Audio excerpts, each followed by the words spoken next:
G'day mates, last time on Asagao Academy, we just got done for first date with Paul. Or was it a date? Who knows? It was weird because Nick and Josh tagged along. Anyway, it is now the next morning. Mai and I were heading up to our classroom early the next morning when I saw Paul stopped in the hallway staring at the wall. At the sight of him, my heart fluttered. Fall in love, I seen her twerking on the bathroom door, but okay, Hana? What? I followed my gaze. Ooh, I see how this is. Well, don't mind me. I'll be waiting for you in class. She gave me a wink and a nudge towards Paul.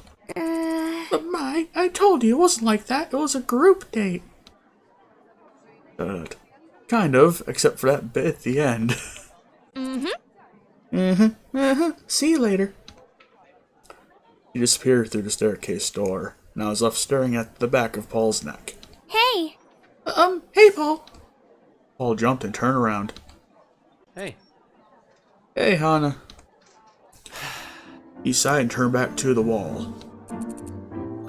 You okay? You don't seem very happy. Look. I looked over his shoulder at what was on the wall. A neon blue poster proudly proclaimed, Space Hamster for President! Small captions underneath, red and garish highlighter yellow. Together, we'll rocket into space. Wow. What? What? Yeah, exactly, Hana. Jeff's run for president. Things aren't looking good. Jeff is president? What would ever possess him to think that was a good idea? Hey. Not that Jeff wasn't a great guy, I mean, in all my time knowing him, I had no reason to suggest he wasn't. It was just that, well, position of personal responsibility over a large segment of the student population, several of which were complete idiots, and a myriad of valid perspectives and differing opinions he had to entertain while making decisions. It just didn't make any sense. Damn, Hana. You'll be able to beat him easily, right? I mean, you're outgoing, charismatic, funny. You've got all the qualities of a good leader, and I feel like you're a natural politician. Paul chuckled. Thanks for saying that, but I don't think I can take this lightly. Jeff is a formidable opponent. He might not look it, but he's got calming presence. When a group of people are confused, they look to him for guidance. He strongly appeals to the youth of this generation. What? This generation? You're talking like you're way older than us. For reference, Paul is like 30 in real life, while John and PBG are like 26. So, I guess he could be considered old by our standards, but in this game, he's not 30. He's like 17 or something, I don't know. Anyway, I'll definitely have to step up my game if I want to win. Was there anything there? Oh. ... Anyway, I'll definitely have to step up my game if I want to win. I read this. Duh. Just putting up posters won't be enough. It looks like this is gonna be a long battle. A battle for the hearts and minds of the people. How cool! I beamed at him and he cocked an eyebrow. Are you teasing me? What? Me? No, I'm just, okay, teasing a little bit. I also think it's really cool. I'd never be able to run for president. I'm always a person in the background, doing weird things like organizing schedules and filing papers. I'd never be able to stand in front of a crowd and try to get them to trust me. That takes some gusto. Seriously? Knowing you, this will be a competition to look forward to. Ha! He chuckled and rustled my hair. Hey! I patted back down, glaring at him. Thanks, Hana. You cheered me up.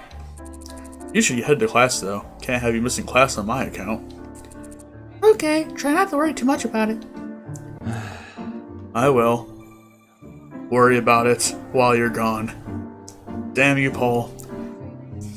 I waved to him as I left, but just before I reached the stairwell, I glanced back at him. He was still staring at the poster, rubbing his neck as though he had a headache.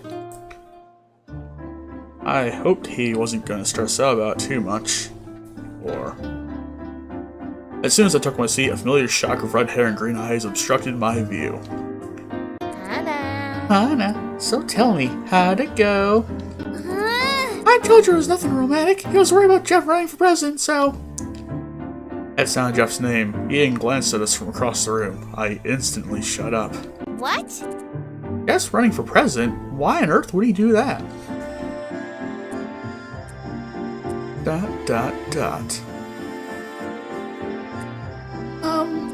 Let's not talk about this now. The most important thing is, you're overthinking things. My side immediately perked back up. Fine, if you say so. I still think there are some feelings. Think what you want. Think what you want. You're delusional. Returned to our seats and I got myself ready for class, thinking all the while. Delusional. Yes, I was being delusional. Delusional. I was laying awake in bed that night, for some reason unable to fall asleep. It was one of those times where, no matter what I did, something was wrong. It was too hot. It was too cold. My pajamas too restrictive. I trailed the rungs of my bed above me with my toes, waiting for a sleep fairy to magically whisk me to her land of slumber. And then there came a knock on our door. It was a soft knock, a secretive one. I sat up quietly, unsure of whether I heard it. No, there it was again. I stood and quietly padded over to the door, doing my very best not to wake Mai. I pulled open the door, peeking out to see who it was. An excited Paul stood in the doorway, drumming his hands on his pants like a kid about to go on a roller coaster. I opened the door fully. Paul. Paul, what are you doing here? You're gonna be in so much trouble if people find out about this. Hey. Hana. Paul grabbed my hands and held them to his chest, eyes glittering. I know how I'm going to beat Jeff, and you're going to help me. What? He released my hands and began pacing, not pantsing, what the hell, the narrow space in front of my doorway. I pulled the door closed so as not to wake Mai. It seemed like this could take a while. Nick, Josh, and I are all fantastic people. This is something that simply cannot be argued. Oh, I know that's right. We're charismatic, charming, destructive. Destructive. We've got a nice triple hit combo with my guidance. Nick's positive humor and Josh's dour but hilarious perspective. We're everything people want in friends, but we're not what people want in a leader. Not yet. We need a strategist, a social center, a female perspective. Where could we find these things? How many people could we trust enough to handle our delicate humor? Who wouldn't turn on us the first time we wreaked havoc upon their lives? Oh god. He whirled to face me, an outstretched finger at my at my throat. Hana. That's where you come in. Oh, I don't know. You're kind, you're competent, you're intelligent, you understand the female perspective, and you bring a new view of life at Asagao that we couldn't share. That, and you're mysterious. A transfer student suddenly appearing at school, a girl with pink hair and access to the school's most popular and influential men. I don't know how you did it, but you've got everyone's eyes on you. Oh god. My shoulders hunch. Heck. Not yet. My shoulders hunched, and I tried to ease them away from my ears. I didn't know about that. Moreover, I didn't want that. I didn't want people's eyes on me. Oh, I think you're misunderstanding. I'm not any of those things. I would love to help out with your campaign, but I can't be a part of the team. I'd be in the spotlight. I'd be responsible. I'm still new here. It's too much pressure, too much stress. What if I messed up and I really hurt somebody? What if I made life worse for people or wasted their time? It's too much for me to handle. I can't. Hana, we've had this discussion before. Please. Paul grinned. I know, right? That's exactly why we need you, Hana. Don't you see? We need you to level us out. We are all together too quick to make decisions, too sure of ourselves. I envisioned a flawless, unopposed victory. Even when Jeff first told me he was running, I didn't expect him to gain a following. But today, as I was looking at his posters, I realized two things. First, he's serious about running. And second, the student body really feels like he could make a difference. More of a difference than I did this past year. He cast his eyes to the floor for an instant, momentarily sad. I wanted to ask why, but he was already back at it. So, will you join me? With you, I really think we can do it. Hi. One choice. Obviously the only one. Uh, I have to think about it. I have no idea how I feel about it right now. Paul's face fell for a second, then instantly brightened again. Alright! Yes, that's exactly what I'm talking about. This is the caution and foresight we as a team require. Paul, keep your voice down. You'll cause a scandal. He cleared his throat, glancing nervously up and down the hall. Right. Anyway, I'm looking forward to hearing your answer. Did you want to know anything else before I left? Actually, there was a lot to consider here. If I joined, what would I be doing? Trailing after them and cleaning up their messes? Making flyers and the like? Cheering them on? Providing consultations? And then there was something else I wanted to know. Something that I wasn't quite sure I had the courage to ask. Was it just for the campaign that you wanted my help? Or was there something more behind it? We'd be able to spend a lot of time together after all. Okay. So, Paul is asking us about taking a job, you see. And I think it'd be fruitless to ask why he picked us specifically. Because, well, I don't know, he's talking to us right now, and obviously made an attempt to do this at night because it's dark outside.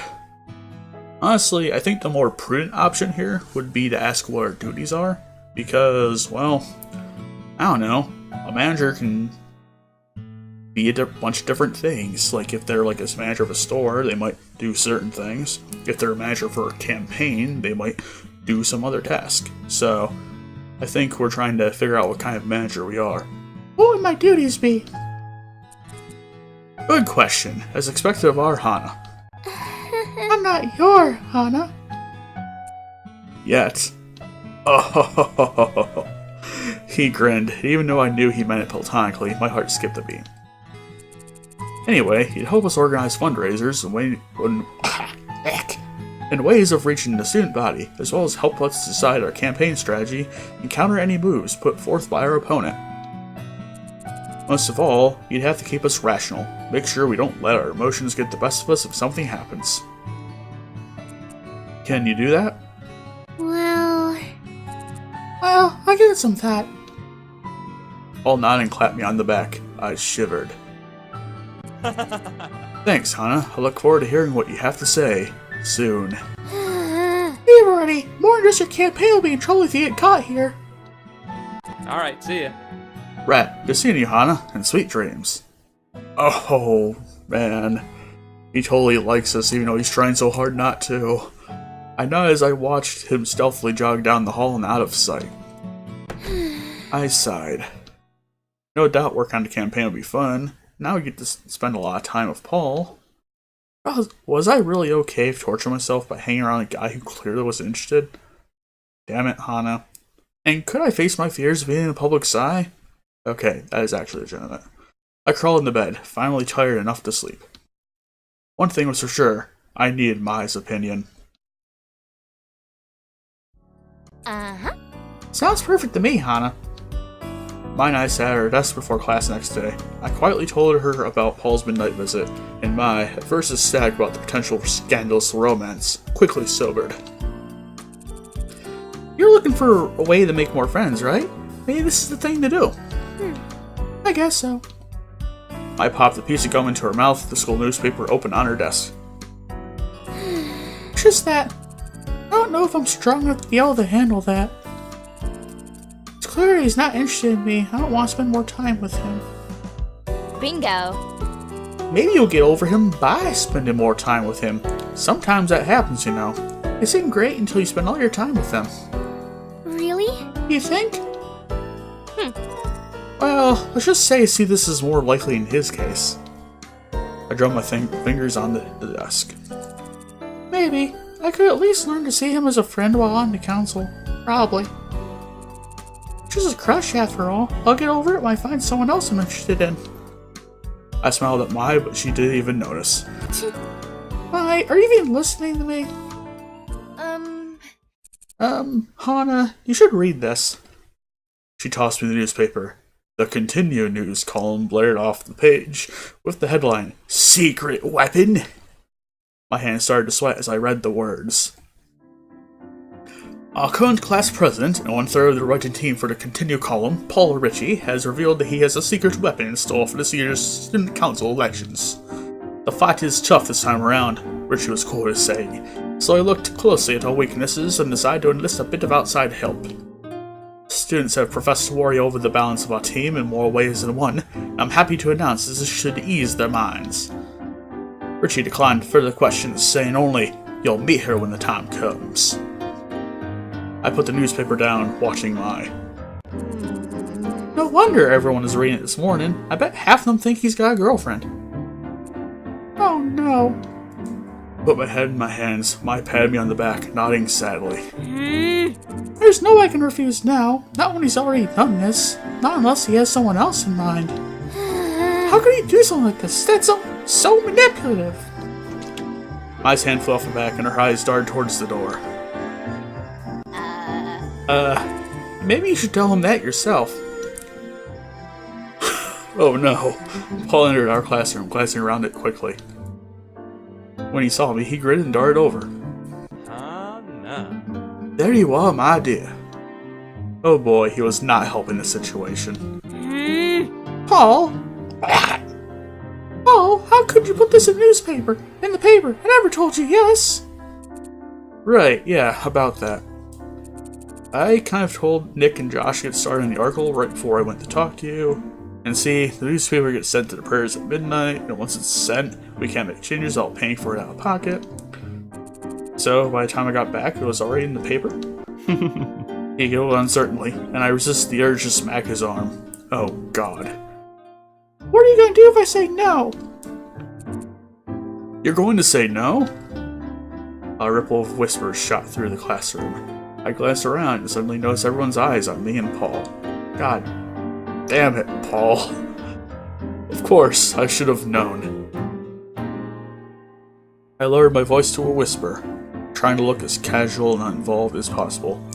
Having a senior visit the classroom in the morning specifically to see me, heck, even most couples chose to meet outside so as not to draw attention.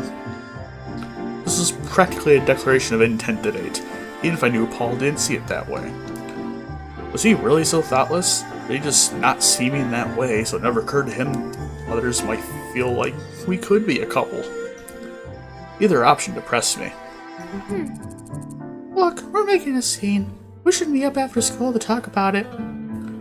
Alright. Great idea, Hana. If I can't convince you then, you're free to say no. But where should we meet? He stroked his chin thoughtfully and snapped his fingers. Yeah. I got it! I owe you an ice cream cone to make up for the one that I, ruined, so how about that? As our conversation grew quieter, the students crowded closer. Mimi was almost right behind Paul with eyes like a devil. God damn it, Mimi. An ice cream date! Ah, right for the tabloids! Damn you, Mimi. Oh, deal. So I'll meet you there after class. Speaking of, you should really get going. The bell will ring any minute. Hey, you're right. He tossed my hair affectionately, and I safely shoved his arm away from me. See ya. See you then, Hana. He left the room, and I collapsed onto my chair. Gradually, the souls in the class returned to its regular pre-lesson commotion, though dark looks still shot me like curses. Like Avada Kedavra. Mai whistled.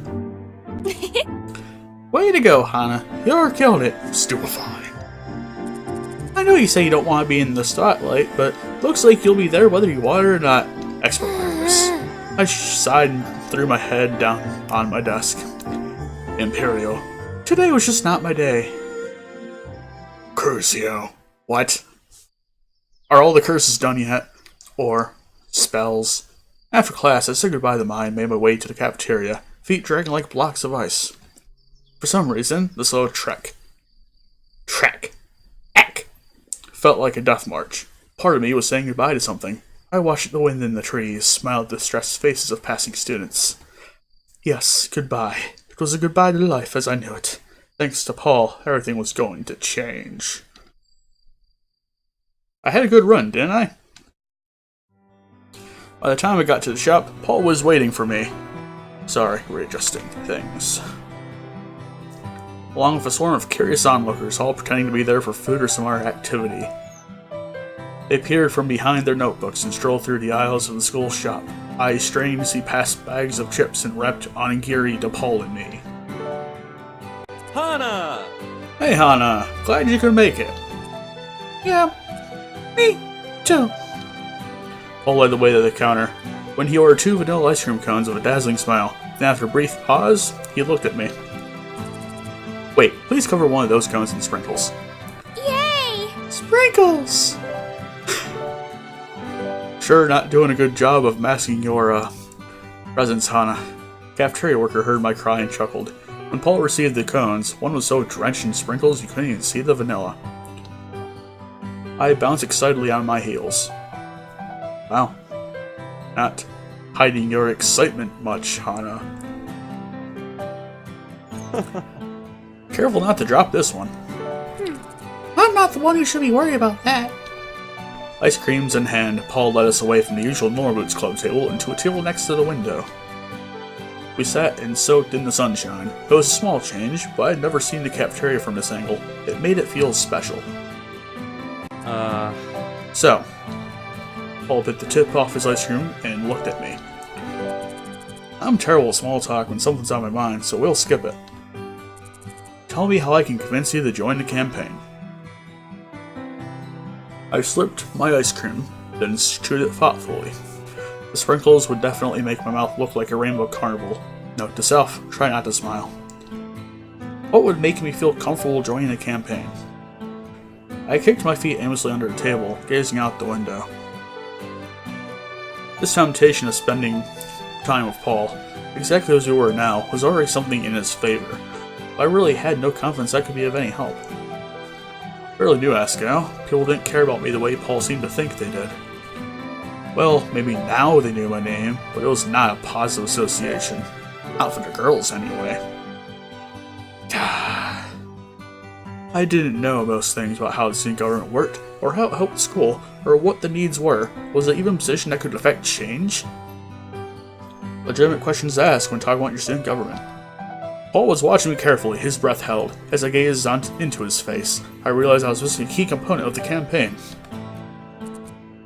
Why do you want to be president? Well... Paul tapped his nose as if I asked the question.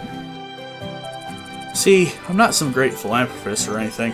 I don't think I can claim to have an unabashed, indiscriminate desire to do whatever I can to make the world a better place. When it came down to it, if I had to choose between taking care of my friends or taking care of strangers, I picked my friends first. I'm compassionate, but I'm not a martyr. Let's get that out of the way first. Well... He furrowed his brow, rolling his neck out. This question is so hard. Every time I answer it differently. Just that it matters so much, I don't know if I can give one answer that comes close to how I feel about it. Okay. He set his hand down on the table, tapping it rhythmically as he voiced his thoughts. So let's say you want to make some kind of difference, and you have the whole entire world to go about doing anything, right? There's lots of stuff going on everywhere. Climate change, poverty, the literacy rate, water access. There's so much one person can do, but one person can't do it all. You have to pick and choose your battles. Right now, my world is a lot smaller. He drew a tiny circle on the table. Right now, my world is Asagao and the Norwoods Club. And while I was here years prior, I would walk around and see how ineffectual our student government was. Like, it was just a title. The people who ran it got perks, like skipping class, but they didn't feel any responsibility for the student body. If you've noticed, all cultural activities are planned by students of their own choosing. Jared's fashion show, John's play. And there was this major communication gap between teachers and students. Students were literally going mad of stress. Mr. Ricapasti used to sleep for only 4 hours a night. He was working so hard dealing with all of us. Then, it wasn't like I was looking for a way to make the world better or anything. I just looked around and thought, hey, this isn't right. And I talked to Nick and Josh, and we came up with all these ideas for how they could be better. We were sitting there in our room, congratulating ourselves for having figured out all these solutions, feeling really good about it and everything, and finally one of us just goes, why don't we actually do it then? Paul leaned back, his hand sliding into his lap. He seemed relieved. So we did. That's how it happened. Wait, what was the question again? I pointed silently to the ice cream cone he'd sat on the table, which was now forming a puddle on the laminate surface. Paul cursed and started looking around the corner. Bent down like a dog. Curse you! What? I threw some napkins on the table, then bit into my cone, watching him lap up the vanilla. So this is our student council president. I bit into the cone again. So undignified half the time, so unintentionally destructive, so gung-ho that he didn't even notice how his failures messed with the rest of us. I sighed and popped the rest of the cone into my mouth. Paul was drinking the vanilla out of his increasingly soggy cone, our conversation forgotten. I clasped my hands on the table. I'll do it. What? What? You will? You don't even know what my platform is yet. I mean, I haven't really made it, but... It's fine. I'll do it. I want to help you. Paul raised an eyebrow at me, clearly confused about my sudden change of heart. I shook my head. I didn't want to talk about it. Yeah. Well, good. Great. In that case, we're planning on having a meeting tomorrow during lunch to get a strategy going. I'll be there. I smiled sadly at him. Are you sure you're okay? You don't seem really happy about this. I drummed my fingers against the table, wondering how to explain what just happened. Have you ever just kind of had someone drop into your lap that you couldn't turn away, no matter how you felt about it? I don't think so. I shrugged. It's hard to explain, but there's no way I could refuse. I need to be on this campaign with you. Oh, I just do. Paul stared at me in shock, then a small smirk quirked his lips. Well, well, I knew there was something special about you. It was clearly impressive of me, and it pricked me. I scanned the cafeteria, not noting the people hovering just out of earshot. King hovers. I think I'm going to head out. Okay, I'll walk you back. Paul gathered up the soggy napkins and stood, but I held out my hand. Please don't. Hana? I'll see you tomorrow, okay? I left him standing there, in the cafeteria, without a care, quickly running through the hovering people and out into the sunshine, gasping for air. Oh, the sun was setting. That conversation must have taken longer than I thought.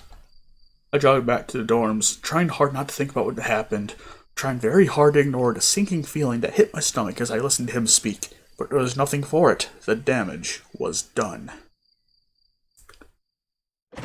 I walked into my room, hoping desperately Mai would be at practice or busy or something, but... Hana! Yep. You have to tell me everything. How'd it go? Is he into you? Are you on the campaign? Man, you're gonna kick total ass. I just know it. I knew you were destined for greatness. Mai grabbed my hand, jumping up and down. I avoided her eyes. Hey, what's up? Hey, what's wrong with you? I threw down my bag next to my desk and tried to take off my shoes from my feet. One came off easily, but the right one, caught on my ankle just like it always did. I tied the laces too tight once. I never bothered to fix them when I put them on, so it always happened when I wanted to take them off. Now I was staring like a dilapidated penguin, and all I wanted was a stupid shoe off. I've been there. Yeah.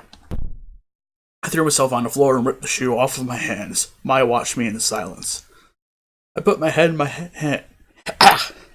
Put my head in my hands, covering my face, breathing deeply, trying hard not to let it show, trying very hard not to let it show. Let it show, let it show. Wait, what? Hana, are you okay? I shook my head slowly. Did you join when you didn't want to? What a jerk! Or did he do something bad to you again? I wiped my face with a hand. No, that's the problem. I took a deep breath again, not wanting to talk while I was crying, but it was too late. That sentence opened the floodgates and I started sobbing on the floor. What happened then? Mai flew to my side, rubbing my back. Whatever happened, I'm sure it's fine. I'm sure you didn't mean it, or you'll do great, or... Buried my head in her shoulder, shaking my head. I'm just being a baby. It's not really a bad thing at all. I just didn't want it to happen. I didn't think it would happen. I didn't know it could happen this way. How long are you to talk around this? Just tell me what happened. I pulled my head back so I could see her face. It wasn't something I wanted to admit. I didn't even know how to admit it. It was something that had never happened before. Oh. But while sitting there and listening to Paul, listening to plain and utter compassion he had for people, listening to how passionately he wanted to be the student council president and how he came to that decision, as he spoke, I felt a terrible sinking feeling in my stomach. I looked out the window then. The cherry blossom tree that had been blooming during the flower festival was losing its petals, and I watched another fall to the ground in slow motion. Oh no. So this is what it feels like, I thought. I'm in love with Paul. I don't even understand how it happened. Mai's hands froze for a second, then she started rubbing my back yet again. I waited for her to tell me that I was blowing things out of proportion or jumping to conclusions, but she said nothing. When I looked up at her, she was shaking her head, staring at the wall. Well... That's just how things fall sometimes, Hana.